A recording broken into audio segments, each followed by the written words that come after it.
আমরা মানব জাতি প্রায় আমরা গুনাহের মধ্যে লিপ্ত থাকি। আমাদের পক্ষ থেকে সওয়াবের কাজ খুবই কম হয়, কিন্তু গুনাহের কাজ খুবই বেশি হয়। আর এই গুনাহের কাজের মধ্যে কিছু কিছু গুনাহ যদি বান্দায় খাঁটি দিলে, খাঁটি নিয়তে, খাঁটি তওবা করে, তাহলে আল্লাহ তাবারাক ওয়া তাআলা ওই বান্দাকে এবং ওই বান্দিকে মাফ করে দেন। আর কিছু গুনাহ আছে যে গুনার ব্যাপারে তওবা করলেও আল্লাহ তাবারাক ওয়া তাআলা তার পক্ষ থেকে মাফ করবেন না।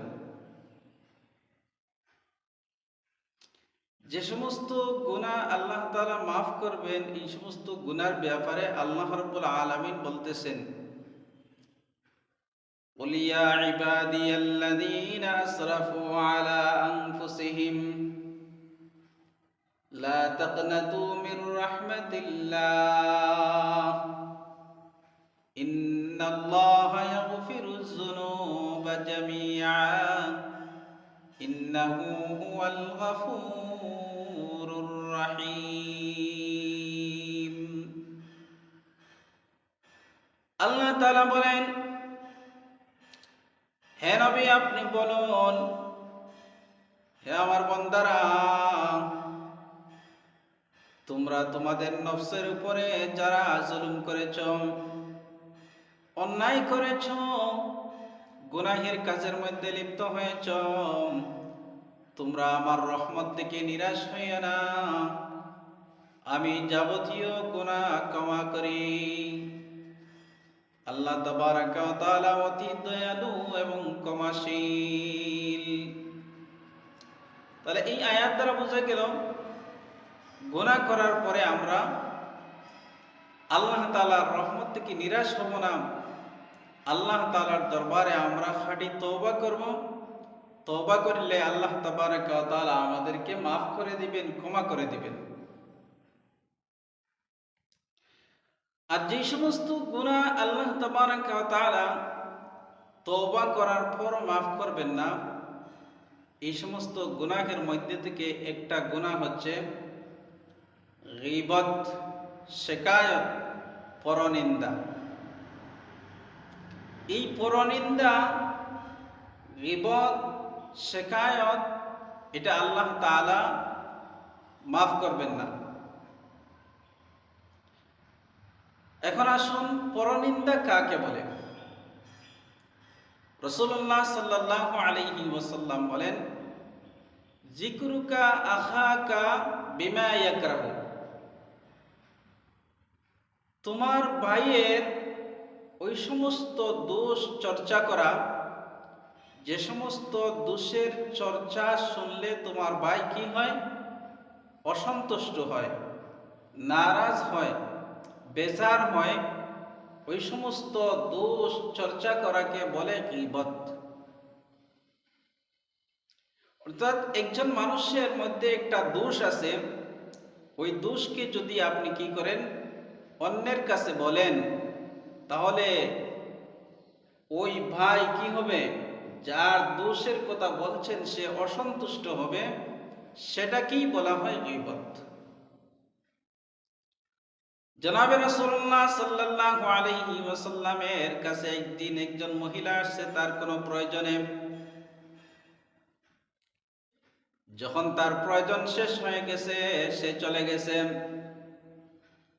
আম্মাজান হযরত আয়েশা রাদিয়াল্লাহু তাআলা আনহা ওই মহিলা চলে যাওয়ার পর বলতেছেন, ওই খাটো পেটে মহিলা কি চলে গেছে? আল্লাহর রাসূল সাল্লাল্লাহু আলাইহি ওয়াসাল্লাম বললেন, তুমি কি করলে? তুমি তো তার গীবত করে ফেললে। আম্মাজান আয়েশা রাদিয়াল্লাহু তাআলা আনহা বললেন, আমি তো তার গীবত করি নাই, সে তো আসলেই খাটো। আল্লাহর রাসূল সাল্লাল্লাহু আলাইহি ওয়াসাল্লাম বললেন, যে দোষ মানুষের মধ্যে বিদ্যমান আছে, সেই দোষের কথা যখন আলোচনা করা হয়, সেই দোষের কথা যখন বলা হয়, সেটাকে গীবত বলে। আর যদি ওই দোষটা ওই মানুষের মধ্যে না থাকে তাহলে সেটাকে তোহমত বলা হয়। যে দোষ মানুষের কাছে আছে ওই দোষ আলোচনা করাকে গীবত বলে, আর যে দোষ মানুষের কাছে নেই সেই দোষ আলোচনা করাকে তোহমত বলা হয়। তো গীবত করলে ক্ষতি কি? আল্লাহ তাবারাকা ওয়া তাআলা এক আয়াতের মধ্যে উল্লেখ করেন, ওয়ালা ইয়াগতাব বা'দুকুম বা'দা আইয়ুহিব্বু আন ইয়াকুলা লাহমা আখিহি মাইতান ফাকারিহতুমু। আল্লাহ তাবারাকা ওয়া তাআলা বলেন, তোমরা একে অপরের গীবত করো না, পরনিন্দা করো না। তোমরা তোমাদের মধ্যে থেকে কি কেহ একটা পছন্দ করবে যে তার মৃত ভাইয়ের গোশত খাবে? আইয়ুহিব্বু আন ইয়াকুলা লাহমা আখিহি মাইতান ফাকারিহতুমুহু, অবশ্যই সেটা পছন্দ করবে না তার মৃত ভাইয়ের গোশত খাওয়াকে। তাহলে এই আয়াত দ্বারা বোঝা গেল যে একজন মানুষের গীবত যদি করেন তাহলে আপনি আপনার মৃত ভাইয়ের গোশত ভক্ষণ করলেন। মৃত ভাইয়ের গোশত ভক্ষণ করা তো হারাম, মানুষের গোশত ভক্ষণ করা হারাম। এখন মৃত ভাইয়ের গোশত ভক্ষণ করা কি হালাল হবে না? হালাল হবে না, সেটাও হারাম। তাহলে এটা একটা শক্ত গুনাহ। হাদিসের মধ্যে জনাবে রাসূলুল্লাহ সাল্লাল্লাহু আলাইহি ওয়াসাল্লাম বলেন, আল গীবাতু আশাদ্দু মিনাজ জিনা, গীবত হচ্ছে জিনার চাইতে আরো জঘন্যতম অপরাধ। পরনিন্দা গুনার চাইতে আরো জঘন্যতম অপরাধ।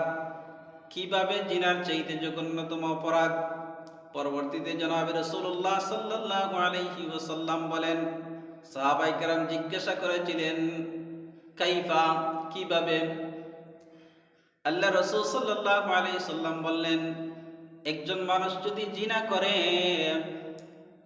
আর ওই জিনা করার পর যদি সে আল্লাহ তাআলার দরবারে খাঁটি তওবা করে, আল্লাহ তাবারাকা তাআলা অবশ্যই তাকে মাফ করে দিবেন। কিন্তু গীবত যদি করে, পরনিন্দা করে, আর পরনিন্দা করার পর যদি তওবা করে, আল্লাহ তাআলা মাফ করবেন না যতক্ষণ পর্যন্ত যার গীবত করা হয়েছে সে মাফ না করবে। যার গীবত করা হয়েছে সে যতক্ষণ পর্যন্ত আপনাকে মাফ না করবে, ক্ষমা না করবে, ততক্ষণ পর্যন্ত আল্লাহ তাবারাকা ওয়া তাআলা আপনাকে ক্ষমা করবেন না। তাহলে বোঝা গেল জিনার চাইতে আরো জঘন্যতম অপরাধ পরনিন্দা। আপনি একজন মানুষের গীবত করলেন, দোষ ত্রুটি চর্চা করলেন, যে ওই মানুষটার কাছে তো আপনি কখনো যাবেন না যে ভাই আমি আপনার গীবত করেছি, আপনি আমাকে মাফ করে দেন, ক্ষমা করে দেন। বা এমন কোনো মানুষের গীবত করেছেন আপনি যে মানুষকে আপনি কখনো পাবেন না, তালাশ করে পাবেন না, তাহলে ওই মানুষের কাছ থেকে আপনি মাফিও নিতে পারবেন না, বিদায় আল্লাহও মাফ করবেন না। তাই এটা জিনার চাইতে আরো জঘন্যতম অপরাধ হয়ে দাঁড়াবে। জিনা করার কারণে আপনি আল্লাহর কাছে তওবা করবেন, আল্লাহ তাআলা আপনাকে মাফ করবেন, কিন্তু গীবত করার কারণে আল্লাহর কাছে তওবা করলে আল্লাহ মাফ করবেন না যতক্ষণ পর্যন্ত সে না মাফ করেছে। জনাবে রাসূলুল্লাহ সাল্লাল্লাহু আলাইহি ওয়াসাল্লাম এক হাদিসের মধ্যে উল্লেখ করেন, এক মুসলমান অপর মুসলমানের রক্ত, তার সম্পদ এবং তার সম্পদ এবং তার সম্মান নষ্ট করা হচ্ছে হারাম। আপনি একজন মুমিন, আরেক মুমিনের রক্ত জড়াতে পারবেন না, সেটা আপনার জন্য হারাম। আপনি একজন মুমিন, আরেক মুমিনের ইজ্জত নষ্ট করতে পারবেন না, সেটা আপনার জন্য হারাম।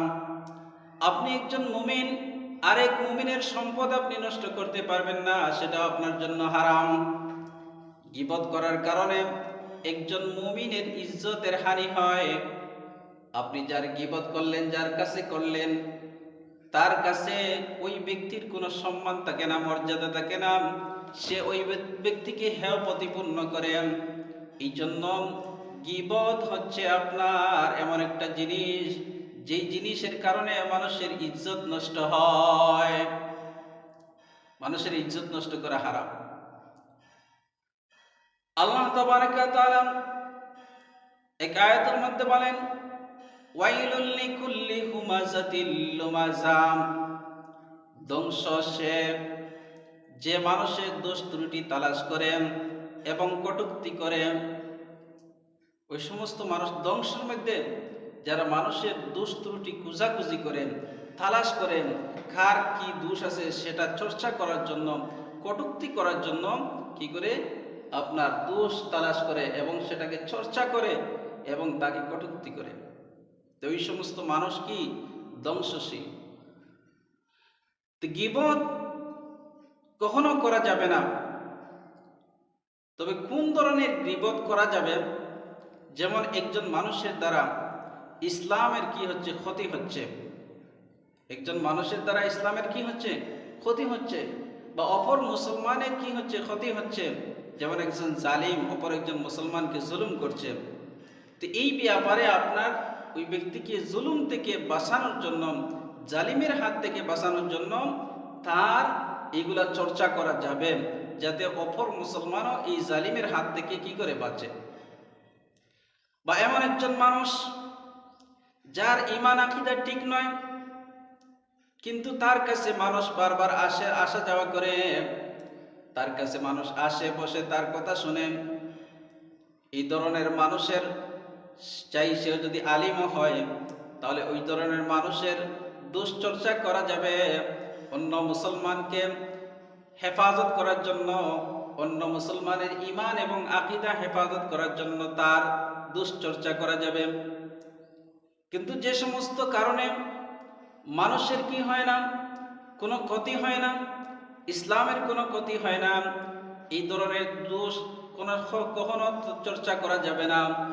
ওই ধরনের দোষ কখনো মানুষের সামনে বলা যাবে না, ওই দোষের কথা মানুষের কাছে বলা যাবে না। যদি আপনি বলেন তাহলে আপনি গীবত করলেন, আর গীবত করলে আপনি মরা ভাইয়ের গোশত খেলেন, গীবত করলে আপনি ধ্বংসের মধ্যে পড়লেন। জনাব রাসূলুল্লাহ সাল্লাল্লাহু আলাইহি ওয়াসাল্লাম বলেন যে মানুষের জিহ্বার কারণে কি হয়, মানুষ ধ্বংসের মধ্যে পড়ে। এই জন্য জিহ্বাটাকে সংযত রাখা, জিহ্বাটাকে নিজের আয়ত্তে রাখা। এক হাদিসের মধ্যে জনাব রাসূলুল্লাহ সাল্লাল্লাহু আলাইহি ওয়াসাল্লাম বলেন, আইয়ুমিনু বিল্লাহি ওয়াল ইয়াউমিল আখির ফালইয়াকুল খায়রান আও লিয়াসমুত। আল্লাহর রাসূল বলেন, যে ব্যক্তি আল্লাহ তাআলার উপর বিশ্বাস রাখে, আখিরাতের প্রতি বিশ্বাস রাখে, সে যদি কোনো কথা কয় তাহলে সে যেন উত্তম কথা বলে, আর যদি উত্তম কথা বলতে না পারে তাহলে সে যেন কি থাকে, চুপ থাকে। উত্তম কথা না বলতে পারলে সে যেন চুপ থাকে, পরনিন্দা যেন না করে, মিথ্যা কথা না বলে, মানুষের উপরে তুহমত না তুলে সে যেন চুপ থাকে, তার জবানটাকে হেফাজতে রাখে, তার জিহ্বাটাকে হেফাজতে রাখে। আর যদি ভালো কথা বলতে পারে তাহলে সে যেন ভালো কথা বলে, অর্থাৎ আল্লাহ এবং তার রাসূলের কথা বলে, মানুষের উপকারের কথা বলে। অন্য এক হাদিসের মধ্যে বলেন, আল মুসলিমু মান সালিমাল মুসলিমুনা মিন লিসানিহি ওয়া ইয়াদিহি। প্রকৃত মুসলমান ওই ব্যক্তি যার হাত এবং মুখ থেকে অপর মুসলমান নিরাপদ থাকে। এই ব্যক্তি হচ্ছে আপনার প্রকৃত মুসলমান। আপনার হাত থেকে যদি অন্য মুসলমান নিরাপদ না থাকে, আপনার মুখ থেকে যদি অপর মুসলমান নিরাপদ না থাকে, তাহলে আপনি প্রকৃত মুসলমান হতে পারবেন না, মুমিন হতে পারবেন না। আপনি যদি গীবত করেন, মানুষের ইজ্জত নষ্ট করেন, আপনি যদি মিথ্যা কথা বলে মানুষের ইজ্জত নষ্ট করেন, তাহলে আপনি প্রকৃত মুসলমান হতে পারবেন না। এই জন্য প্যারে দোস্তর বুজুর্গম, আমরা প্রত্যেকের জিহ্বাটাকে সংযত রাখব, মানুষের ক্ষতি সাধন করার চেষ্টা করব না, মানুষের ক্ষতি করব না, মানুষদেরকে আমার জিহ্বা এবং হাত থেকে নিরাপদ রাখব। প্যারে দোস্তর বুজুর্গম, বর্তমান জমানায় গীবত যে একটা বড় গুনাহ, এটা যে আল্লাহ তাবারাকা ওয়া তাআলা মাফ করবেন না, এটা আমরা কখনো বুঝি না। দুই একজন যদি এক জায়গায় বসে, সাথে সাথেই গীবত চলে আসে, চলার সময় গীবত চলে আসে, বসার সময় গীবত চলে আসে। এক দোকানের মধ্যে বসছেন, আপনি অন্যের গীবত করতেছেন, দুশ্চর্চা করতেছেন। অন্য একজন মানুষ বেটে সে তার কাপড় ভালো নয়, সে ভালো খাবার খেতে পারে না, সে ভালো পরিধান করতে পারে না, তার ঘর নেই, তার চলার ব্যবস্থা নেই, এই ধরনের বিভিন্ন জিনিস আমরা সমালোচনা করি। এই সমালোচনার নামই হচ্ছে আপনার গীবত। কাল কিয়ামতের দিন যদি আপনি দুনিয়াতে তার কাছ থেকে মাফ না নিতে পারেন তাহলে তো আল্লাহ তাআলা মাফ করবেন না। কিন্তু কাল কিয়ামতের দিন আল্লাহ তাবারক ওয়া তাআলা বিচার করবেন, আপনার সওয়াবকে ওই ব্যক্তিকে দিয়ে দিবেন। আপনার যদি সওয়াব না থাকে তাহলে ওই ব্যক্তির গুনাহ আপনার গাড়ির মধ্যে চাপিয়ে দিবেন, যাতে তার বিচার হয়ে যায়। প্যারে দোস্ত আর বুজুর্গ, আমরা গীবত কখনো করব না, শিকায়ত কখনো করব না, পরনিন্দা করব না, এই সমস্ত থেকে আমরা হেফাজতে থাকব। এই জন্য আমরা আমাদের জন্য সবচেয়ে ভালো একা জীবন পরিচালনা করা, সমাজের সাথে বেশি না মিশা। যে সমস্ত সমাজের সাথে মিশলেন আমি গীবতের মধ্যে লিপ্ত হতে হয়, আপনি গীবতের মধ্যে লিপ্ত হতে হয়, ওই সমস্ত সমাজের সাথে আপনি মিলবেন না। যে সমস্ত সমাজের সাথে আপনি মিললেন আপনি পরনিন্দা করবেন না, মিথ্যা কথার মধ্যে লিপ্ত হবেন না, গুনাহের মধ্যে লিপ্ত হবেন না, ওই ধরনের সমাজের সাথে আপনি উঠা বসা করবেন, চলাফেরা করবেন। আর যে সমস্ত সমাজের সাথে মিললে আপনি মিথ্যা কথা বলতে হয়, গুনাহের মধ্যে লিপ্ত হতে হয়, যে সমস্ত সমাজের সাথে চললে আপনি পরনিন্দা করতে হয়, আর মানুষের উপরে তুহমত তুলতে হয়, যে সমস্ত সমাজের সাথে চললে আপনি জুলুমের মধ্যে লিপ্ত হন, আপনি জালিম হিসাবে সাব্যস্ত হন, ওই সমস্ত সমাজের সাথে আপনি উঠা বসা করবেন না, মিলামিশা করবেন না। আর গীবত যেটা, পরনিন্দা যেটা, সেটাকে গুনাহ মনে করবেন। যদি আপনি গুনাহ মনে না করেন তাহলে আপনার কাছ থেকে ওপেনলি আপনার সেই গীবত হতে থাকবেন, ওপেনলি আপনি গীবত করবেন, কিন্তু এটা থেকে আপনি কখনো মাফি পাবেন না যতক্ষণ পর্যন্ত ওই ব্যক্তি আপনাকে মাফ না করবে। প্যারে দোস্ত আর বুজুর্গ, আপনি একজন ব্যক্তির দোষ চর্চা করলেন, দোষ চর্চা করার কারণে আপনি এমন এক মুসিবতের মধ্যে পড়লেন, আল্লাহ তাবারক ওয়া তাআলা আপনাকে গড়ে বসিয়ে আপনাকে বেইজ্জত করবেন। আপনি যেভাবে তার দোষ চর্চা করে তাকে বেইজ্জত করেছেন, আল্লাহ তাবারক ওয়া তাআলা আপনাকেও বেইজ্জত করবেন, দুনিয়াতেও বেইজ্জত করবেন, আখিরাতেও বেইজ্জত করবেন। আর যদি আপনি কোনো মানুষের দোষটাকে গোপন রাখেন, গোপন রাখার কারণে আল্লাহ তাবারক ওয়া তাআলা দুনিয়াতেও আপনার দোষটাকে গোপন করবেন, আখিরাতেও আল্লাহ তাবারক ওয়া তাআলা আপনার দোষটাকে গোপন করবেন। এই জন্য আমরা আমাদের জীবন পরিচালনার ক্ষেত্রে খুবই আপনার সতর্কতার সাথে জীবনটা পরিচালনা করব, উঠা বসা করব, সতর্কতার সাথে উঠা বসা করব, আপনার গুনাহের মধ্যে যাতে আমরা লিপ্ত না হই। বিশেষ করে গীবত নামীয় যে সমস্ত গুনাহ আছে, যে গুনাহটা আছে, ওই গুনার মধ্যে যাতে আমরা লিপ্ত না হই। আল্লাহ তাবারক ওয়া তাআলা আমাদের সকলকে এই ব্যাপারে পূর্ণভাবে বুঝার তৌফিক দান করুক, সহি বুঝ দান করুক। আল্লাহ তাআলা আমাদের সকলকে হেফাজত করুক। আজকের আলোচনার মধ্যে আমাদের সবাইকে আমল করার তৌফিক দান করুক। আমিন ওয়া আখির দাওয়ানা আনিল হামদুলিল্লাহি রাব্বিল আলামিন।